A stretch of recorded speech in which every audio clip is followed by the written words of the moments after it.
Robert Downey Jr. makes a blatant lie to the American public. A federal judge orders a Wisconsin school district to do some crazy stuff in their bathrooms. And what exactly is Turning Point Action? You might have heard of Turning Point USA, but what is Turning Point Action? We're going to cover all that and more today on Speechless, The Daily Show.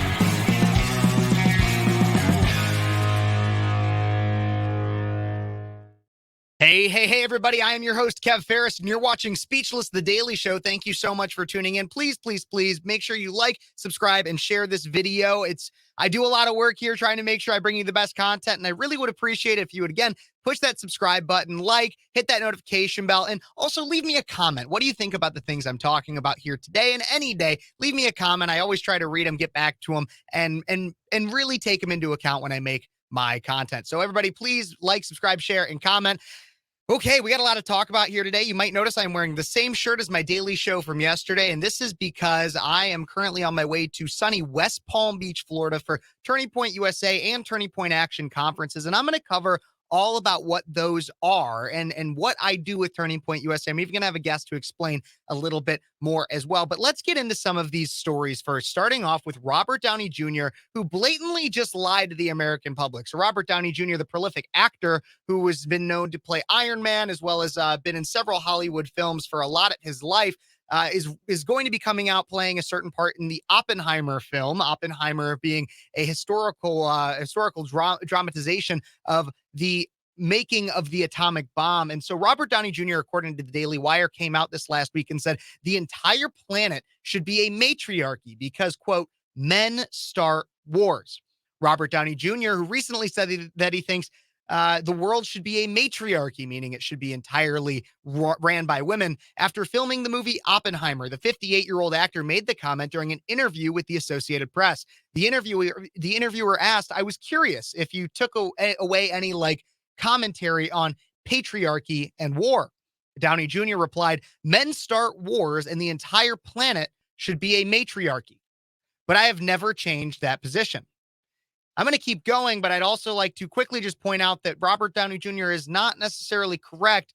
There have been female rulers, or at least females who have been in very high positions that have aided, if not started, wars themselves. Cleopatra, back in ancient Egypt, declared war against Rome and Octavian, I believe. And you also have, out of the Delight Consulting, more women, less wars, right? Wrong, actually. Throughout history, queens are more likely to wage wars than kings. Some examples: in the 1st century, English Queen Boudica revolted against an occupying Roman army, which itself was heavily under the influence of puppet mistress Queen Cleopatra from Egypt. In the 15th century, Queen Isabella unified Spain, while Countess Caterina Sforza, cunning and brutality, helped her family rule Milan for a century. In the 17th century, visionary military leader Queen Nzinga of what is now Angola resisted Portuguese invasion and slave raids for 30 years. More recently, BBC Woman of the Millennium 1999 and 3rd Prime Minister of India, Indira Gandhi, led the Indo-Pakistani War in 1971 that led to the independence and creation of Bangladesh. Heck, even Margaret Thatcher had a lot to do in wars during her time as Prime Minister of Britain. And here's actually the facts. Between 1480 and 1913, Europe's queens were plus 27% more likely than its kings to wage war, according to the National Bureau of Economics in 2017. They were also better at it, with war queens more likely to take new territory than war kings. Yeah. So Downey Jr., men and women both start wars. They both get angry. And apparently women are actually even better at war than men. So let's explain the different behavior across genders. Much of this thought to be down to the management style and gender norms. Women are more likely to involve their partners in strategic decisions, more likely to trust their partners to help rule the homeland during wartime, and more likely to seek help or armies from partners and friends. By contrast, men are encouraged from a young age to be physically aggressive, with direct and scientifically verified link to overconfidence and overreach. The reason we think women are less likely to go to war than men today is that we see fewer women going to war. This is true. This Observer bias is due to there just being 26 women serving as heads of state across 24 governments in our world of 93 countries, 73% underrepresentation in world leadership. Okay, so we should have women in more prominent leadership roles. Maybe then you'll see more women causing conflict and going to war. But Robert Downey Jr. continued his statement, saying that that he continues his belief that the world should be a matriarchy, and filming Oppenheimer was just a triple confirmation. In the interview, the actor discussed why he was drawn to drama about J. Robert Oppenheimer, who was played by Cillian Murphy in the upcoming movie, the man who invented the atomic bomb and oversaw the Manhattan Project. Downey Jr. said, context is so critical. The timing of the Manhattan Project, the need for it, the deployment of it, necessary or not. You can read plenty of data that would support either, but regardless, the why can be debated. But here we are now. That's the cold, hard truth. Again, he lied. Men and women both start wars. And I think the idea of an observer bias is incredibly important to pick apart, because that's what happens a lot of times in society. You judge a whole based on your narrow view of the situation. Conservatives do this too, but most notably, I mean, look at the entire idea of BLM. You have a narrow view of Black Lives Matter is exactly what I'm talking about. You have a narrow view of how some cops, bad cops, treat certain people of a different race. And so then you take that narrow worldview and make a broad overgeneralization, and that's an observer bias. It happens all the time. You simply take a narrow view and make a broad generalization because of it. And that's exactly what the Marvel actor was doing. He continued, it's arguable that we are less safe now than at the height of the Cold War. It's a lot to take in. But I think that great films are meant to humble us to the point where we can have these sorts of dialogues to begin with. And I think he actually kind of has a point in that.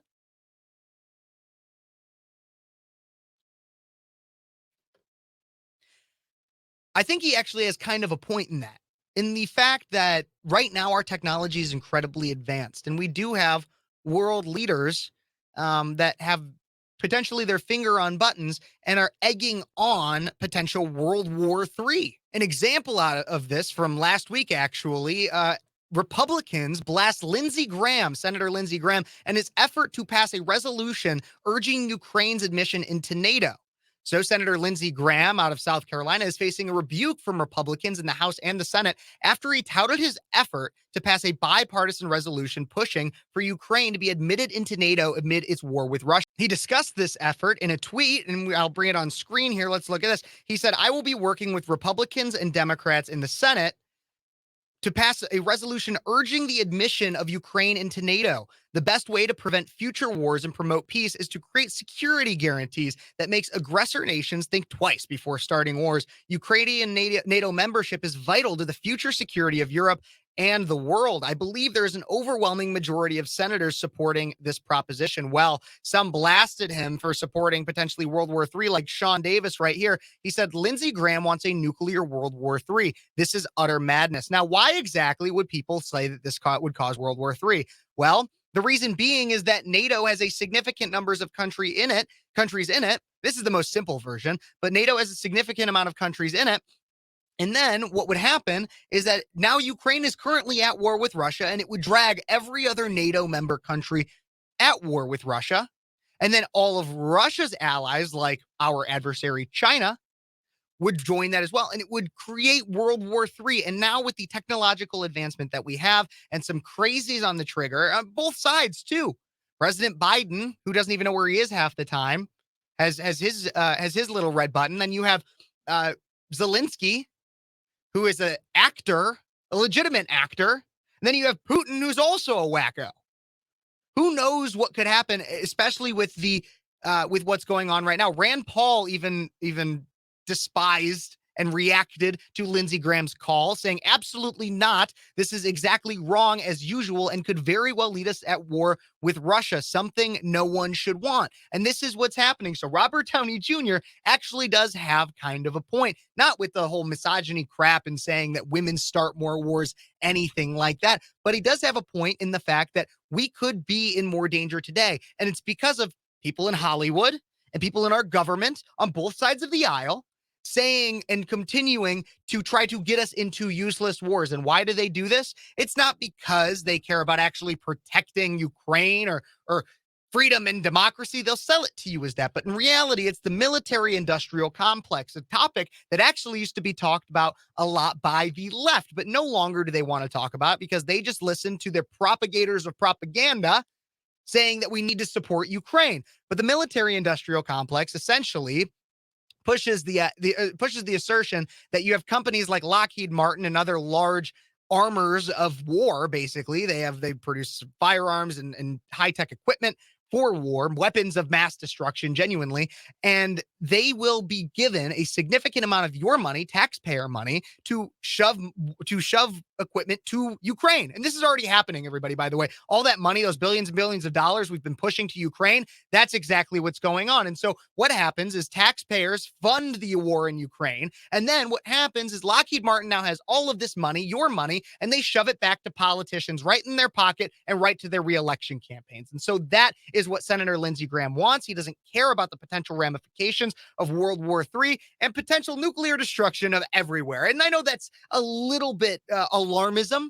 It is a bit of alarmism. I can't say that that's exactly what would happen, but it is a potential. It is a possibility. It is something that could happen. And the best way to avoid any of that even possibly happening, even if it's only a 1% chance, is not to egg on the war more by saying, we need Ukraine and NATO. We need Ukraine and NATO. Not to mention the fact that the United States is like the number one funder of NATO by tenfold. No, you have these people, and there's people on the left and right that also criticize this. Tulsi Gabbard has come out against needless wars. And it's not about war, it's about money. And that's what they want. That's what they assert. They want to push more money and funnel it into their pocket. So, long story short of all that is that war is bad. It's started by both men and women, and no, Ukraine should not join NATO. In other news, a Wisconsin school district has been ordered by a federal judge to make sure that they allow trans-identifying students to use a girls' restroom. Again, this is out of Wisconsin and of the Daily Wire. A Wisconsin school district will be forced to allow male students who identify as female to use the girls' restroom and locker room, a federal judge ordered Thursday. The Mukwonago, sorry, I can't pronounce it right, area school district in the Milwaukee area is prohibited from enforcing its new policy banning students from using the bathroom of the opposite sex after Judge Lynn Edelman in the Eastern District of Wisconsin issued a temporary restraining order against the policy. The mother of an 11-year-old trans-identifying student, a boy who identifies as a girl, filed the lawsuit on behalf of her son. The judge's decision blocks the district from keeping the 11-year-old boy out of the girl's bathroom. The temporary restraining order states that the boy has been using the girl's bathroom since he was in 3rd grade and is entering 6th grade. The boy is reportedly currently attending summer school and was told by the school district staff that he must either use the boys' bathroom or a gender-neutral option. The restraining order also says the boy is suffering emotional and mental harms due to the bathroom policy. A member of the preteen students' legal team told Newsweek, quote, "We are very pleased that the court recognized so clearly that our client's rights were being violated and that immediate action was needed to protect him." Her. They said her, but it's really a him. And here's the crazy thing. Wisconsin is a battleground. And my guest that's about to come on is actually from Wisconsin. I'm going to ask him about this story a little bit. But so the craziest thing about this whole story is that you have parents, not only the parent, but you also have an entire legal team and now a justice system that is supporting the delusion. And I feel so terrible for this kid. I'm not attacking this kid in any means. My heart goes out to him. I pray for him. And I pray that he ends up getting on a track that recognizes the delusion that is believing you are something you are not. Believing you are something that you are not. That is a delusion. Believing you are a man when you are a woman, or vice versa, believing you are a woman when you are a man, is a mental illness that needs to be treated, not affirmed. Not affirm. It needs to be treated. We need to talk to these people and have, we not these people. We need to have serious conversations as a society about ensuring that people are treated with care and not just told, You're perfect the way you are, because that's a problem with the left is you just tell people you're perfect the way. Oh, Lizzo, you could be 5,000 pounds. You're perfect the way you are. No, that's not how it works. That's not how it works. And now I want to talk a little bit about this exact story with my guests. And then I also want to talk about my involvement and his involvement in Turning Point USA and Turning Point Action. Everybody, my guest today joining me is my good friend, and I don't remember his exact title, but Brett Galashevsky. How's it going, Brett? Hey, good, Kevin. How are you? I'm doing pretty good. I'm recording right now, getting ready to go down to West Palm Beach. Very excited for that, and I want to get to everything with that. First off, what is your title with Action? So I'm the Midwest field manager for Turning Point Action. I've been with TPA now for almost 4 years. Midwest field manager for Turning Point Action. I was talking actually right before I got you on, and this is a brief story. I just want to get your opinion on it because it is out of Wisconsin, because you're based in Wisconsin, right? Yep. So out of the Daily Wire from just today, actually, a Wisconsin school district was ordered by a federal judge to ensure that a trans-identifying student using the girls' restroom would be allowed to use the girls' restroom. So it's a young boy identifying as a girl. Tell me about this, because Wisconsin's been a battleground state right now. You guys have a Democrat governor, but recently got Republican Ron Johnson's elected up in Wisconsin. What is it about social issues up there that seems to be kind of a rift, especially in your guys' politics? Yeah, we're a little bit of a statistical anomaly. So in 2022, Ron Johnson won by a little under 30,000 votes. And then in our governor's race, Tim Michels lost. And you'd think that, those same people who came out and voted Republican in the U.S. Senate also would have in the gubernatorial race. Recently, in our Supreme Court election in the spring, which a lot of people, national pundits, agreed was kind of the launch pad into next year's conservative politics, we ended up losing that race by almost 100,000 votes. It's kind of in that ballpark range. And we have a turnout problem in Wisconsin. We're starting to see the effects of the Illinois spillover, places like Milwaukee County, Kenosha County, Racine County. And so while a lot of national pundits will say that we have a quality of candidate issue, I think in Wisconsin, it's a turnout problem. Waukesha County, for example, is a county where any statewide candidate needs to hit the 60% threshold to have a chance to win statewide. Dan Kelly got 58 in our Supreme Court race. So I think a lot of that goes down to culture war messaging. The Republican Party needs to do a better job of messaging. And I think self-criticism is a really good thing. When I'm not with Turning Point Action, I'm the first vice chair of the Milwaukee County Republican Party. I'll be the first to admit the Republican Party has a messaging problem, and we have a turnout problem. So that instance that you're talking about, it does a really good job of rallying the base.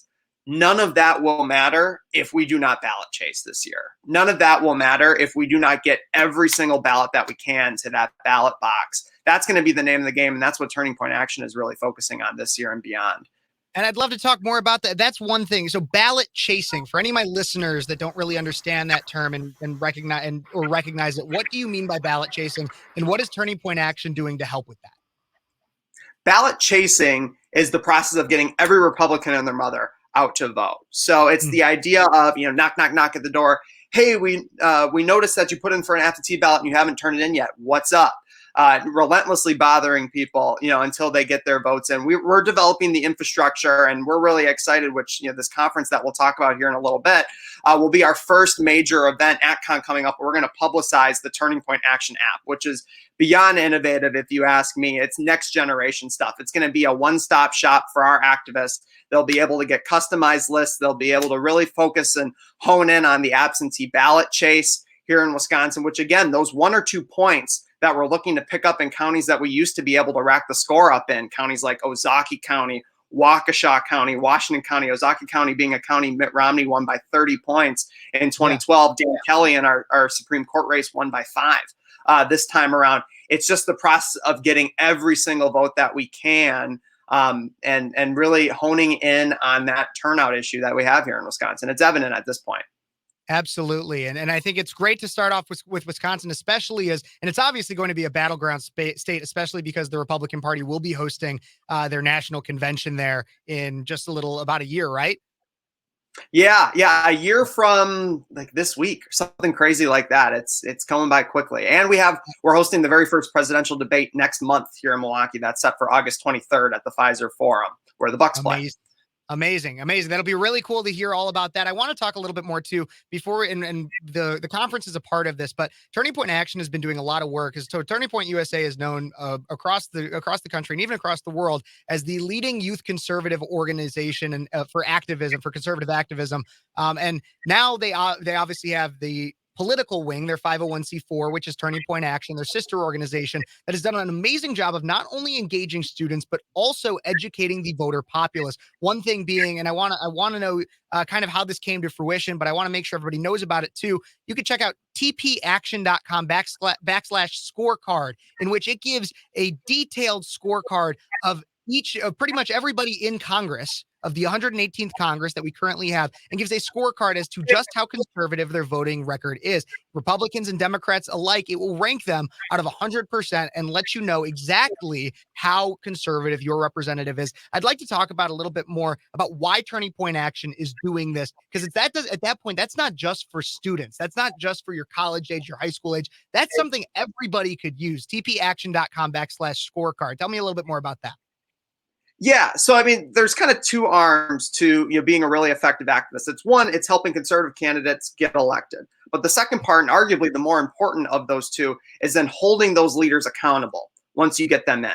So that's why we were really excited to launch this scorecard. We found out doing our own research before this was even a thought, was that a lot of scorecards will give a certain elected official a rating, but they won't tell you why. So the NRA is a prime example of that. You could have an A+ rating with the NRA, and you're like, okay, what's that based off of? Or it's only based on a select few issues. So we were really excited to launch the most transparent and comprehensive scorecard in the conservative movement. We lay it all out there. We tell you what bills we're scoring on, how our scoring system works, and we have a pretty comprehensive scoring system that labels you patriot. If you're a 95 or over, if you have that rating, you are a patriot in our system. And there are very few, unfortunately, conservative leaders that have that patriot rating.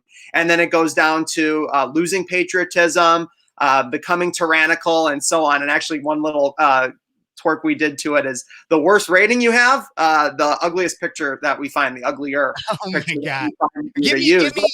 Should I check out? So I have it up here on the screen, and I just want to show everybody so that they can actually go utilize this. So which state, which senator or congressman should I look at? Which one do you think would be one of the better ones to look at? Yeah, one of the worst ones, you mean? Let's look at AOC. I feel like AOC would probably be. Sure. So it gives you a whole state ranking right here. Now let's go. I want to find the exact. So this is just for the state. Right under C votes here. Scroll down just a little bit more. Okay. Yep, there you go. So we're going to go to New York, C votes here. How scoring works. Is that exactly what we're looking at? We're perfect. Yep. Okay. So we can look at this show right real quick because I think it's important to show what our system is based off. It's a 1 through 100 scale.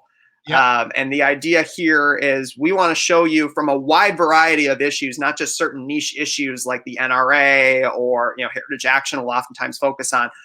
We kind of want to give you the full scope of who this elected official is. And you'll see in our scoring system that we do penalize for missed votes. That's oftentimes the cop-out of a lot of these elected officials. When they don't want to face the music, they just won't vote on it. We actually downgrade you for that. So and then if you click on the elected officials, you'll see, AOC has just an awful photo we were able to find of her. And the reason that we did that. I want to be able to bring out the elected officials. How do I find that one again? Right up here. So search for a politician. So I can do Alexandria. Well, and then you can tell me the story. I'd love to hear it. I just want to find out. So, we were also finding out. And looking at other organizations' scorecards, we saw that people with awful ratings had their official congressional picture where they're smiling behind an American flag. That's not representative of what you're reading. Somebody like AOC is a tyrant. I don't want to see her smiling in front of a flag. I want to see who she actually is. And you'll see. I love too how you guys go into such detail here. And I know this isn't everything that you came on to talk about, but you guys will go into detail. You give her a 0%, but you give why. But then you do give her credit, even if it's only 13.46%. But you give her credit as to what she has done A little bit in terms and give an exact, and you even learn more there. You allow people to really look, and you have all of her votes, your yeses, her no's, everything. And you do that for pretty much every single person in Congress. I think it's amazing. And again, everybody go check out tpaction.com/scorecard today to be able to check out, well, how are your representatives performing and be able to answer that question. But I want to get into some of the other work that Turning Point Action is doing. Of course, we have ActCon coming up this week. Tell me a little bit more about what's going on with ActCon, what that is. I mean, I'll be there, so I know the answer, but then who we can expect to see speak?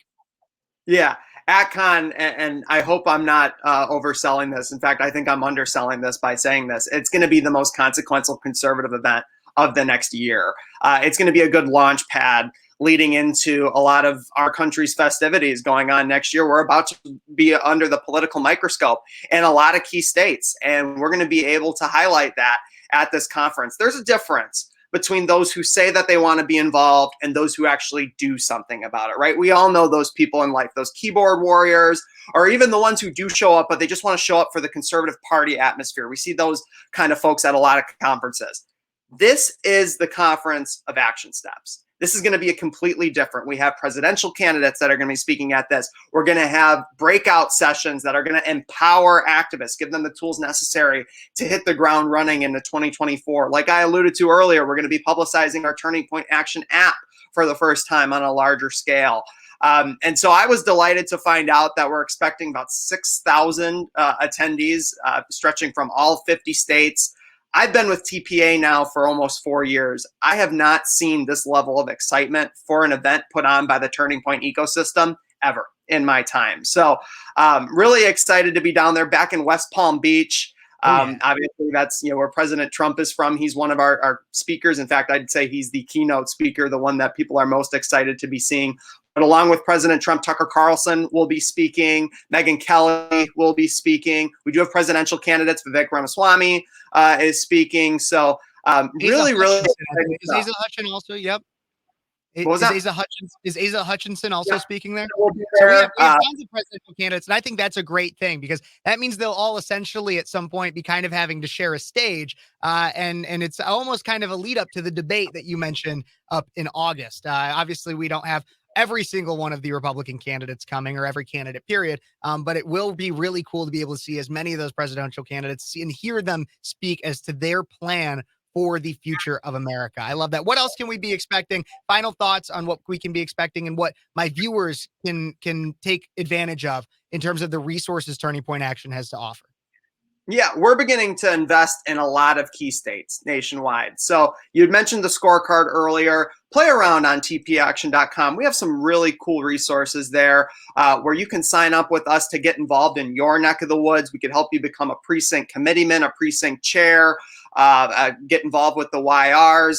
That's kind of what Turning Point Action helps in doing, is that one of our goals being mostly a youth-based organization. That's kind of what Turning Point has often become known for, is that we help students take that leap from being the conservative voices on their college campuses to being the conservative voices in their communities. And because we're not just limited to college campuses, we're limited to activists of all ages and all backgrounds, and we want to be able to help you get plugged in with your local GOP within the conservative movement in your neck of the woods, because it really, at the end of the day, if those super fired up folks that have no idea how to get involved with the Republican Party do not step up and get involved, our republic is going to be a scary place going forward. So TPA is really looking forward to being a bridge in that gap, and check it out. Check out our website. Feel free to fill out the Get Involved page. You'll be put in touch with one of our stellar field reps that we have throughout the country.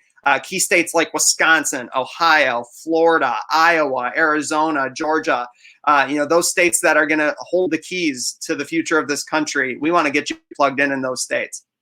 Absolutely. Well, thank you very much, Brett. I'm sure you have a lot of work to get back to, but I appreciate you taking time out of your day to talk to me.